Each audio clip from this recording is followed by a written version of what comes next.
بدلہ لے لو۔ اس نے کہا میں لوں گا۔ آپ نے کہا جتنی چھڑی تمہیں لگی ہے مجھے مار لو۔ اس نے کہا مگر یا رسول اللہ جب مجھے چھڑی لگی میں تو ننگے بدن تھا، آپ نے قمیص اتار دی۔ اور اس شخص نے چھڑی ہاتھ میں لے لی اور تمام صحابہ مبہوت دم بخود کہ یہ گستاخ کیا کر رہا،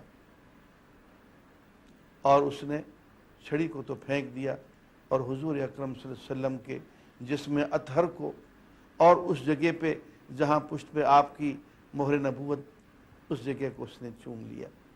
اس نے کہا بس میرا بدلہ پورا ہو گیا۔ عزیزان گرامی،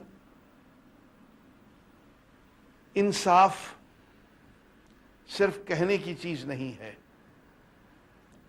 یہ کر گزرنے کی اور بھگت لینے کی چیز ہے، اور یہ ہر ایک کے بس کی بات نہیں ہے۔ یہ اللہ کے رسول نے ہمیں یہ تربیت دی ہے۔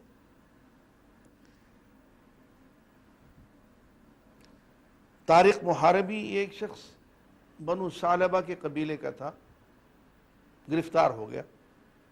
لوگ اس کو پکڑ کے مسجد نبوی میں لے آئے، اور ایک انصاری کہتے ہیں کہ یا رسول اللہ یہ وہ شخص ہے کہ اس کے مورث نے، اس کے دادا پردادا نے ہمارا ایک آدمی قتل کیا تھا، ہم اس کے بدلے میں اس کو قتل کریں گے۔ عربوں میں رواج یہی تھا کہ ان لوگوں نے ہمارے قبیلے کا ایک آدمی مارا ہے، ہم اس کے قبیلے کا ایک آدمی ماریں گے۔ حضور اکرم صلی اللہ علیہ وسلم نے فرمایا کہ اس نے قتل کیا تھا؟ یا رسول اللہ نہیں، اس کا دادا تھا، مورث تھا اس کا۔ آپ نے فرمایا پھر دادے کے عمل کے بدلے بیٹے کو تو قتل نہیں کیا جا سکتا، پوتے کو تو قتل نہیں کیا جا سکتا۔ قرآن تو یہ کہتا ہے لا تزر وازرۃ وزر اخری، کوئی شخص کسی دوسرے کا بوجھ نہیں اٹھائے گا، ہر شخص اپنے اپنے اعمال کا خود ہی بوجھ اٹھائے گا۔ نیک اعمال ہیں تو نیک کا بدلہ اس کی جزا وہ خود لے گا، برے اعمال ہیں تو ان کی سزا وہ خود ہی بھگتے گا، کسی کے اعمال کی کوئی اور سزا نہیں بھگت سکتا، اور یہ عدل کا تقاضا ہے۔ اور یہاں آ کے وہ سارے نظریات جو پہلے چلے آ رہے تھے، کفارے کے نظریات کہ صاحب ہم نے جتنے گناہ کیے ہمارے نبی نے پہلے صلیب پہ لٹک کے وہ سب کا کفارہ دے دیا، وہ پہلے سے ہی معاف ہو گئے، گناہ ہم کریں اور بھگت لے ہمارا نبی۔ نہیں، یہ عدل کے خلاف ہے۔ اور عزیزان گرامی، عدل و مساوات کیا ہوتی ہے؟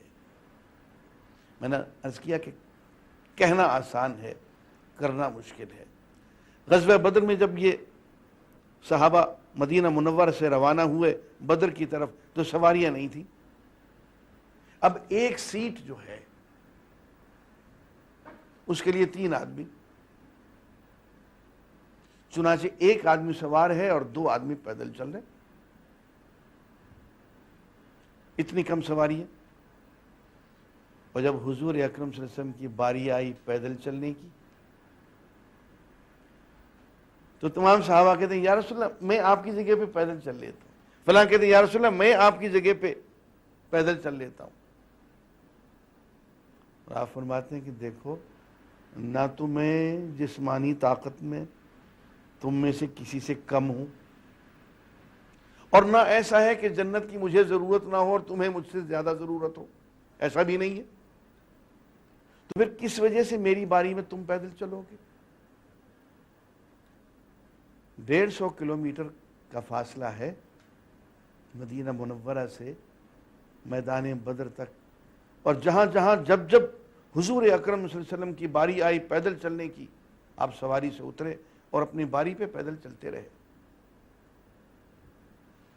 اسی کے پڑاؤ ڈالا، صحابہ کرام میں کام بٹ گئے۔